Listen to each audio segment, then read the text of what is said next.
Good morning. Good morning. आज हम लोग कल हम लोगों ने पढ़ा था लॉजिकल स्ट्रक्चर। लॉजिकल स्ट्रक्चर में हमने एंड और नॉट तीन ऑपरेटर पढ़े थे। आज हम पढ़ेंगे नेस्टेड इफ। मैं पहले व्हाइट बोर्ड पर लिख चुका हूँ नेस्टेड इफ। इसका प्रोसेस क्या है? प्रोसेस ये है कि when an if condition define with in another if called nested if और इफ इल्स लैडर।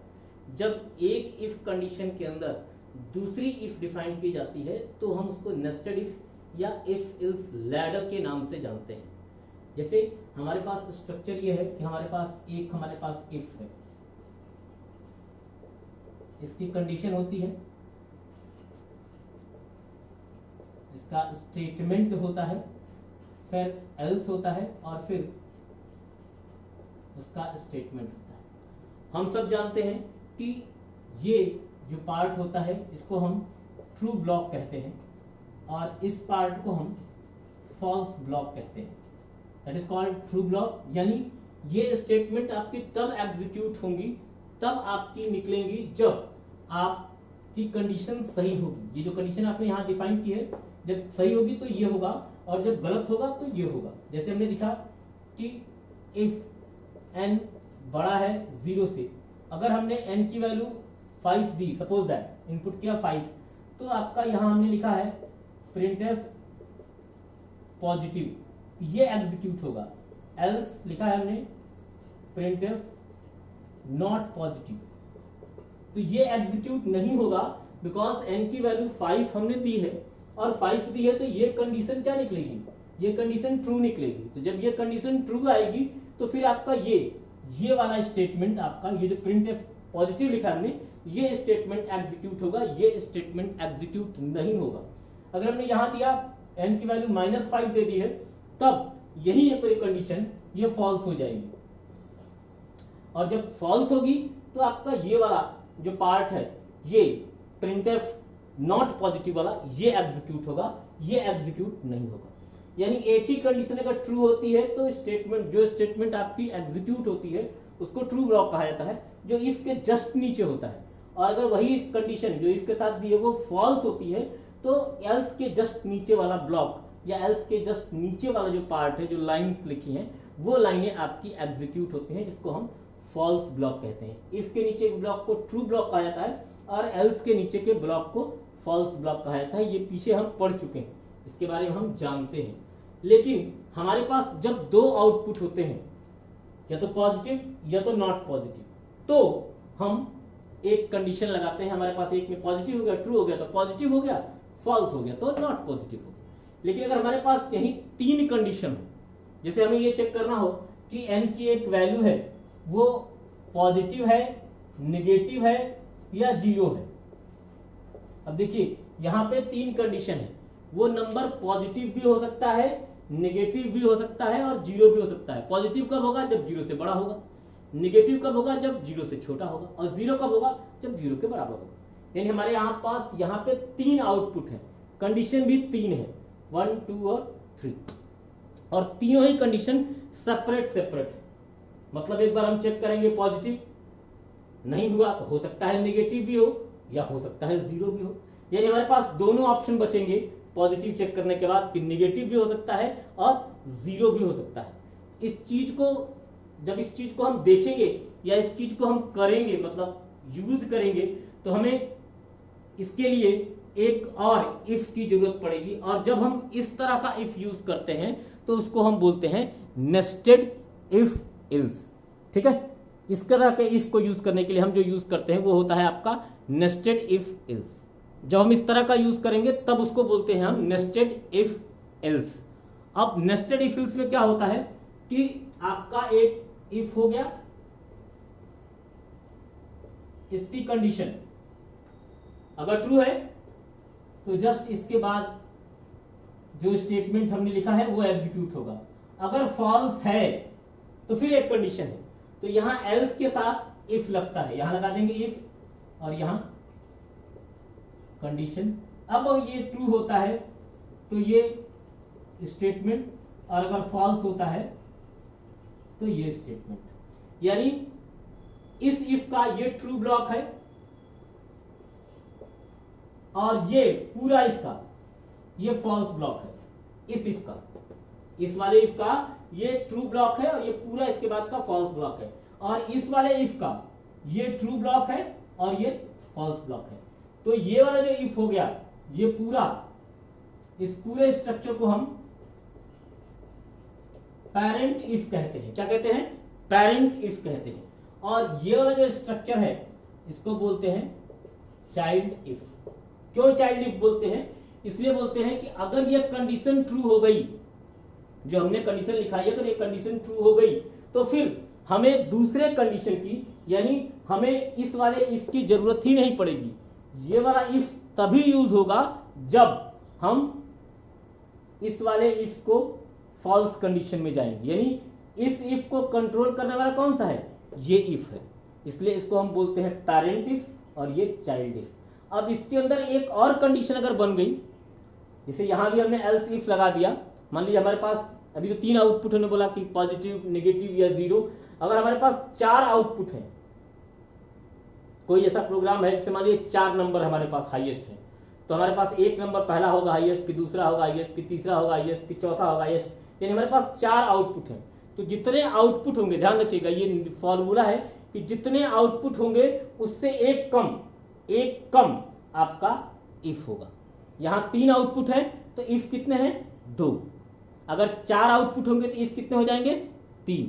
इस चीज को आप ध्यान रखेंगे। और जो सबसे बाहर वाला इफ होता है, जो सबसे बाहरी इफ होगा, वो क्या होता है? वो आपका पेरेंट इफ होता है, यानी वो इफ आपका बाकी सारे इफ को कंट्रोल करता है। इसी पर आपको हम एग्जाम्पल दिखा देते हैं। जस्ट कि मान लीजिए कि 3 प्रोग्राम आपका 3 है, 3 एक नंबर है और उस नंबर में से आपको पॉजिटिव, नेगेटिव या जीरो प्रिंट करना है, तो वो कैसे होगा? हाँ जी, अगर हम इस पर एक एग्जांपल देखते हैं। Write a program to input a number and find number is positive, negative और जीरो। मतलब ये पता करना है कि नंबर पॉजिटिव है, नेगेटिव है या जीरो है। ठीक है, तो हमने has include stdio.h, had include conio.h, ये तो आप जानते ही हैं। इसके बाद void main int एक नंबर ले लिया, clr scr स्क्रीन क्लियर कर लिया,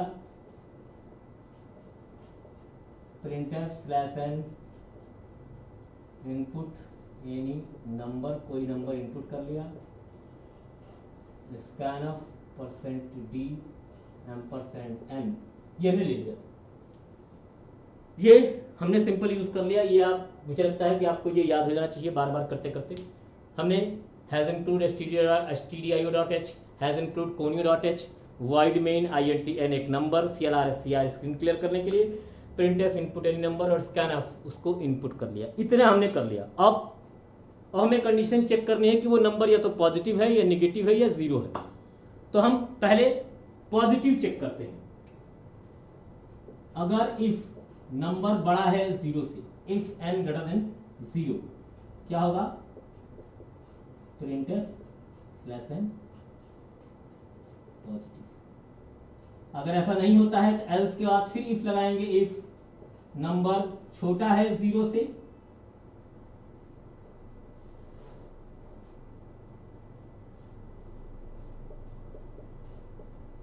printf नेगेटिव। और अगर नंबर जीरो से छोटा भी नहीं है, जीरो से बड़ा भी नहीं है, तो else printf zero, simple.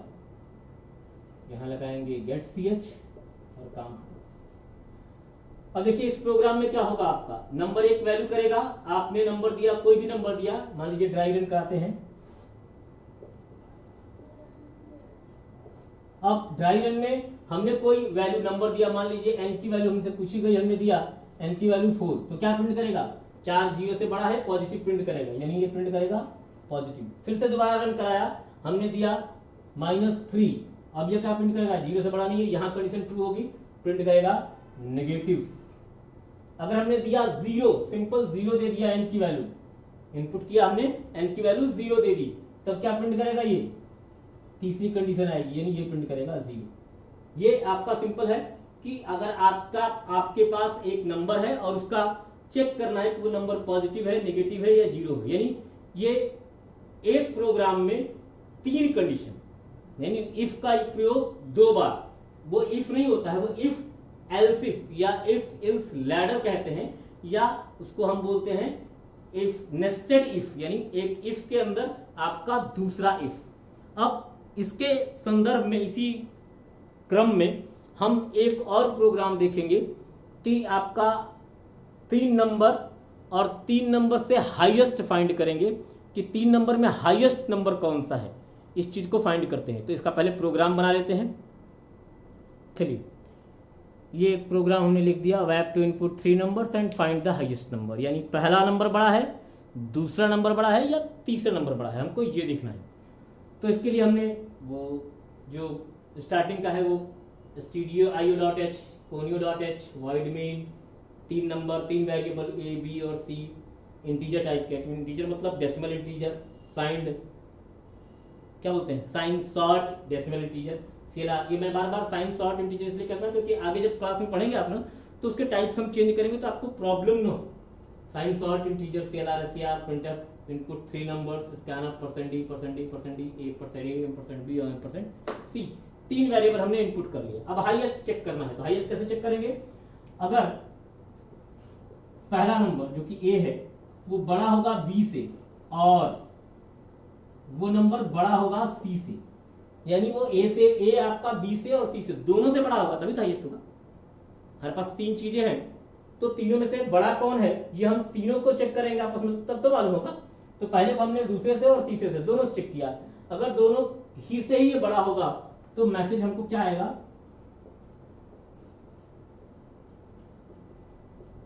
First number is highest. बड़ा सिंपल सा मैसेज है, पहला नंबर आपका हाईएस्ट है। अगर ऐसा नहीं होता है तो, यानी पहली कंडीशन ये या ये दोनों में से कोई एक फॉल्स हो जाती है। आप जानते हैं कि एंड अगर यूज है तो दोनों ही कंडीशन ट्रू होंगी तभी फाइनल रिजल्ट आपका ट्रू होगा। तो अगर ये दोनों में से कोई भी एक कंडीशन फॉल्स हो जाती है तो यहां फिर से एल्स के साथ इफ लगाएंगे, एल्स इफ, और यहां लिखेंगे b बड़ा है c से। कहेंगे सर आप एक चेक ही नहीं किए, क्या मतलब है को चेक करने का? a या तो b से या तो c से, किसी एक से छोटा होगा तभी तो ये कंडीशन फॉल्स होगी। अपना दिमाग लगाइए और सोचिए कि अगर a या तो, यानी ये कंडीशन फॉल्स हुई या ये कंडीशन फॉल्स हुई, यानी a या तो b से छोटा है या तो c से छोटा है। सोचिए, इसमें से कोई भी एक कंडीशन अगर फॉल्स होगी तभी तो यहां एल्स में आएगा ये। अगर ये कंडीशन फॉल्स नहीं हुई तो इसका ट्रू ब्लॉक एग्जीक्यूट हो जाएगा।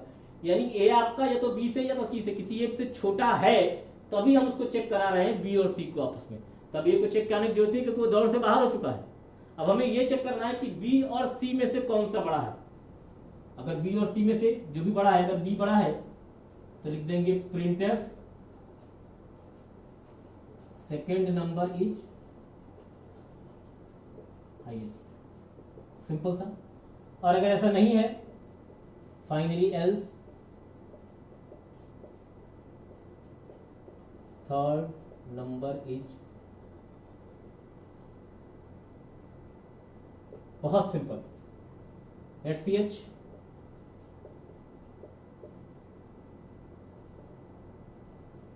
खत्म प्रोग्राम। कंफ्यूजन अगर आपको है तो मैं मान लेता हूं कि आपके पास एक नंबर है, a की वैल्यू दी आपने 4, b की वैल्यू दी आपने 3 और c की वैल्यू दी आपने 5।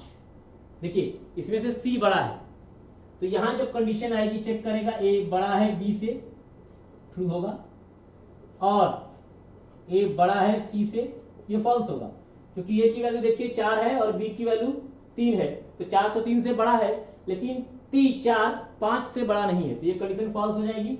नीचे आएगा, यहां चेक करेगा b बड़ा है c से, इसका रिजल्ट भी फॉल्स आएगा क्योंकि b की वैल्यू 3 है और c की वैल्यू 5 है, इसका रिजल्ट भी फॉल्स आएगा। यानी finally third number is highest, यानी ये वाली लाइन आपकी एग्जीक्यूट होगी। आ रही बात समझ में? ये पहला एग्जांपल मान लीजिए ड्राइगन का। दूसरा एग्जांपल मैं मानता हूं कि मान लीजिए आपने a की वैल्यू दी 6, b की वैल्यू दी 7 और c की वैल्यू दी 5। तो तो कंडीशन क्या होगी, तो कंडीशन आपकी ए बड़ा है बी से यही फॉल्स हो जाएगी। सी का चिट्ठी नहीं करना है, ए बड़ा है सी से, ये तो ट्रू हो जाएगा, लेकिन ये फॉल्स हो गई तो नीचे आएगा आपका, और नीचे आकर के चेक करेगा बी बड़ा है सी से, ये ट्रू हो जाएगा क्योंकि देखिए बी की वैल्यू 7 है, 7 आपका 5 से बड़ा है। तो अब क्या प्रिंट होगा, यहां प्रिंट होगा सेकेंड नंबर इज हाईएस्ट, यानी ये वाली लाइन आपकी एग्जीक्यूट होगी। ध्यान से देखिए, आराम से, कोई जल्दी नहीं। इसमें क्या है, इसमें आपका तीसरा नंबर हाईएस्ट है, यहां आपकी कंडीशन ट्रू होगी। देखिए पहले में यहां पर ट्रू होगी, ये फॉल्स होगी, ये फॉल्स हुई, नीचे आया, ये इसमें से ये भी फॉल्स हुई, एल्स में आया, यहां हो गया। इसमें देखिए, इसमें फिर से ए 4 बी 3 सी 5, ए बड़ा है सी से, 4 बड़ा है 3 से, यस, 4 बड़ा है 5 से, नो, 3 बड़ा है 5 से, नो, ये प्रिंट हो जाएगा। दूसरे में जहां ए की वैल्यू 6 है, बी की वैल्यू 7 है, सी की वैल्यू 5 है, ए की वैल्यू 6 बी की वैल्यू 7, ए बड़ा है बी से, फॉल्स हो जाएगा यहीं पे, ये तो ट्रू होगा ठीक है, लेकिन ये फॉल्स हो जाएगा। नीचे आएगा बी बड़ा है सी से, बिल्कुल बी की वैल्यू 7 है, ए सी की वैल्यू 5 है, ये लाइन एग्जीक्यूट। बहुत सिंपल है। आपको अगर कहीं प्रॉब्लम होगी तो आप मुझसे कमेंट में पूछ सकते हैं। एक प्रॉब्लम लिख लीजिए अपने लिए आप लोग, जो